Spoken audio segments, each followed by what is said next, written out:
MMA Now, powered by Film On TV Network. I'm David Cannon with Film On TV's MMA Now, here on location at Sierra Gold in Las Vegas, Nevada for UFC 197. And I'm joined right now with MMA Now correspondent Brian Shepard, who was there for all the action. Brian, how you doing? I'm good. It's been a long day, big card, the return of John Jones, Conor McGregor, Nate Diaz. There's been a lot this week. UFC, MMA is taking over. What's one thing that stuck out from you from today's fights? Well, I think you got to start with Mighty Mouse. I don't think anyone saw him coming in there and knocking out Cejudo in the first round. I think everyone, the majority seemed to think he was going to win, just like I predicted. I think you predicted the same way, or did you not? I did not. But, you know, he came in there and totally took Cejudo off his game. In the press conference, Henry was talking about he wanted to win the clinch game, and he wasn't able to do that. He ate some mean knees. One really hard one took the wind out of him, and that was pretty much the end of the fight in the first round. Yeah, I was actually torn with my prediction. I predicted Henry Cejudo to win, to upset Mighty Mouse. You didn't love it, though. I didn't feel good with that prediction. And early on, Cejudo took down Mighty Mouse, which has rarely been done before. Took him down and started throwing a couple of punches, but Mighty Mouse jumped right back up. And to me, this is the first time I feel like Demetrius Johnson was upset. He was angry that Cejudo took him down, and when he got up, he went Muay Thai on him. He put on a Muay Thai clinic, threw left knees and right knees until he knocked Cejudo down, and Cejudo was really hurt. He was hurt, yeah. And finally took him out. So that fight stood out for you. For me, before we get into John Jones, was Anthony Pettis and Edson Barboza. I predicted Showtime to get his a victory. Yeah, I did too.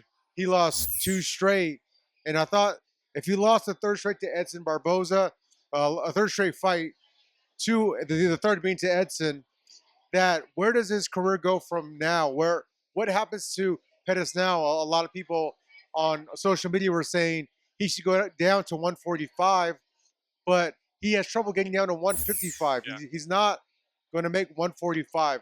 The only thing he can do is go up in weight, but Barboza really beat him up on the feet with the leg kicks and even great boxing. I mean, Mark Henry's in his corner who's the same coach for Frankie Edgar, and I think Barboza looked a lot better than he did in his last fight. What did you think? Well, talking about him going up, I don't think that'd be a good idea either, because he goes up, he doesn't do well with guys that are bigger, stronger than him that can hold him on the ground.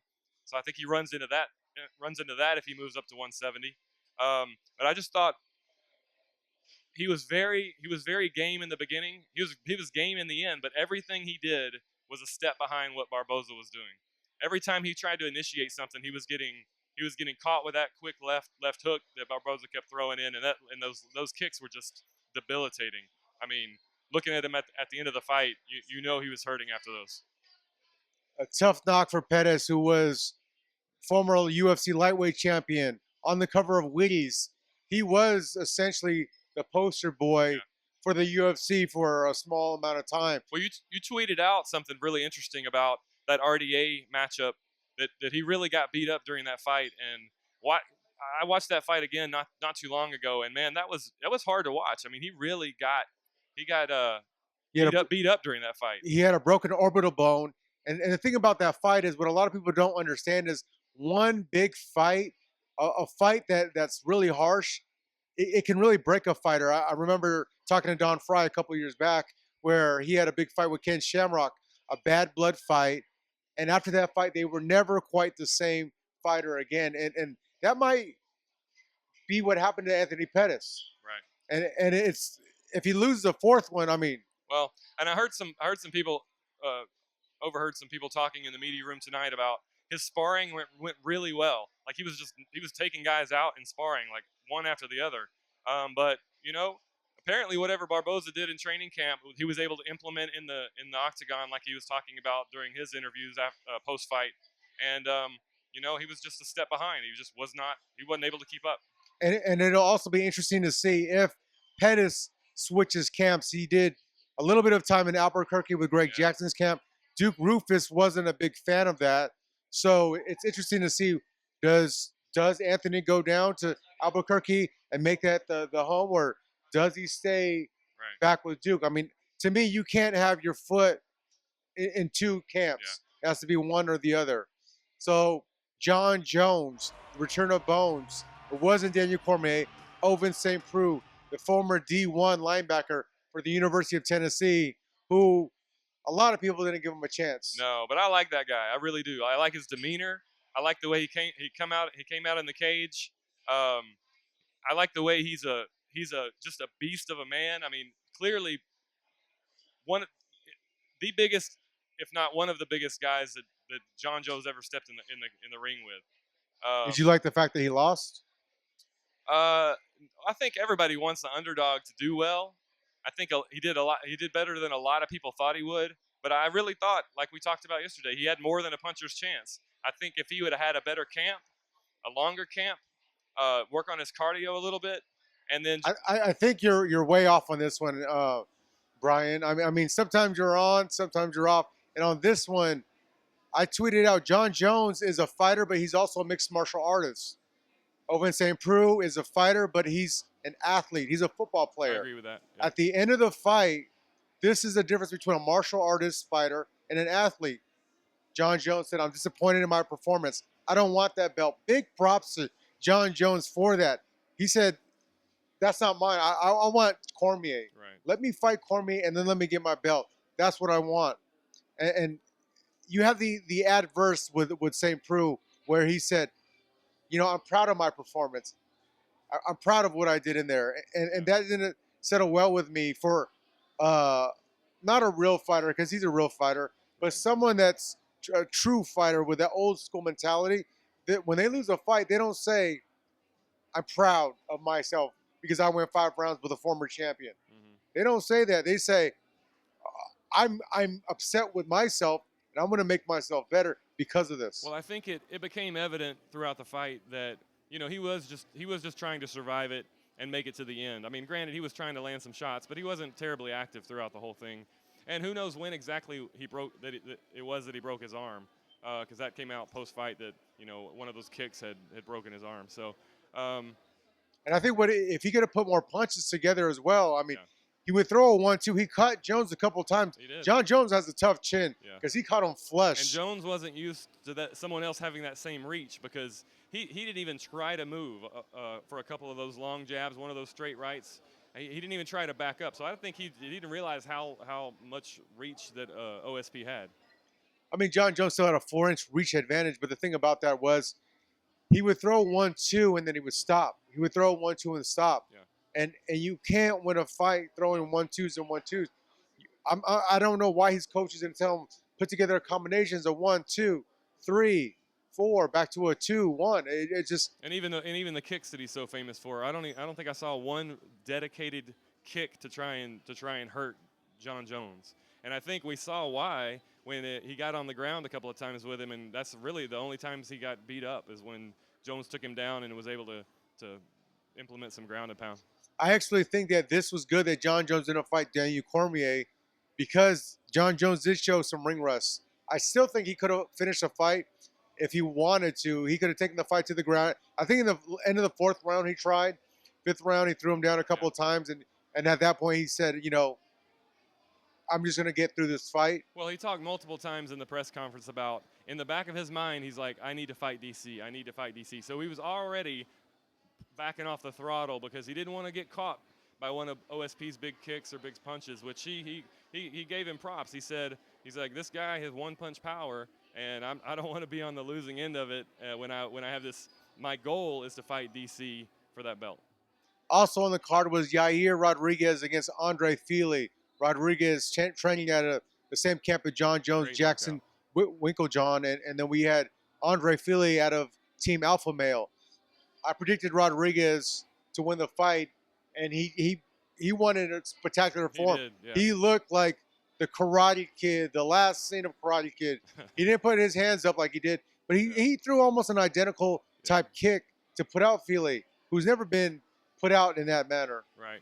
I mean, it was spectacular. Nothing else to say about that. Probably the biggest highlight of the night as far as a one signature move that you think back on.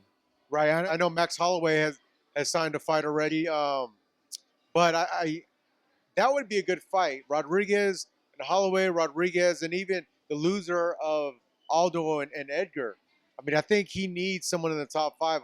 I think he's ready for that fight. Also on the main card, we had Robert Whitaker versus Rafael Natal. I thought Natal might be able to pull it out because of his experience, and he chopped down the leg of Robert Whitaker. He did, but that's all. That's really all he had. That's really all he brought. But I thought he gave a good fight. But in the end, what I thought in the beginning was his strength and athleticism really would be the difference in the fight. And Whitaker looked good coming up in weight to a more natural weight class where he didn't have to cut that much weight. It's something that I think we're going to see from fighters in the future where they'll start fighting around a lot closer to their walk around weight as opposed to cutting 30 pounds. Also, on the undercard, Carla Esparza, she got back on the winning track, winning a decision over Juliana Lima in a fight where I don't know where that still puts her right now. She's a former champ, but a lot has happened since she lost to Joanna. Right, and I think the fight, even though she won, she controlled her for most of the fight. It wasn't that much fun to watch. So she's got to be marketable at the same time. So it's kind of up in the air what's going to happen after that fight. Cody East, who was recruited from the Dana White show looking for a fight, he was on the card. He had a little bit of a splash coming into the fight, and he was taken out. And I think that's what happens when you talk a little bit before you've even had a fight in the UFC. Yeah, I mean, Walt Harris came out and really did some damage in that fight, and was really glad to get back on a winning streak post-fight. You could tell in his post-fight interviews he was very happy about that. Right before we get out of here, though, UFC 197 wasn't the biggest attraction of the week. It was Conor McGregor and UFC 200. Conor McGregor managed to upstage John Jones, as I've been saying. Yeah. There was no new news tweeted out today. I actually thought that McGregor might tweet during the fight or even after the fight just to draw some attention. He didn't do that. Right. He laid back. And it's interesting to see how this chess match plays out. It would, but before we talk more on that, do you think it would have been the same effect had DC not gotten hurt and was still on the 197 card? Do you think the hype would have still taken it over? It still would have been the same. I mean, McGregor trumps John Jones and DC put together, so there's no doubt about it. Now, did it hurt that DC came off the card? 100%. Yeah.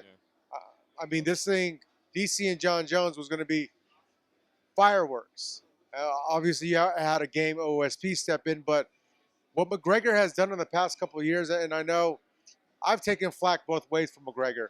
I call it how it is. Yeah. He talks a lot, but he gets in fighters' heads. But he's also generated a lot of money for the UFC, and not only that, but he's brought MMA to levels which we haven't seen it. Yesterday on ESPN Sports Center, they even did a little skit on the press conference, which to me, a year ago you wouldn't have seen that. 2 years ago you wouldn't have seen that. You wouldn't have seen that, the ticker of anything, any mention of that in years past. Yeah, that's true.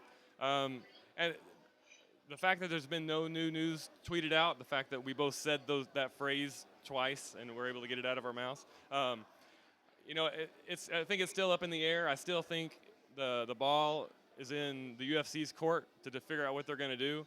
I'm really curious to see if they're going to go back on their word and regardless of it being quote unquote fair or not to the fighters who showed up to do promotions at 197, if they're going to still put him on that card.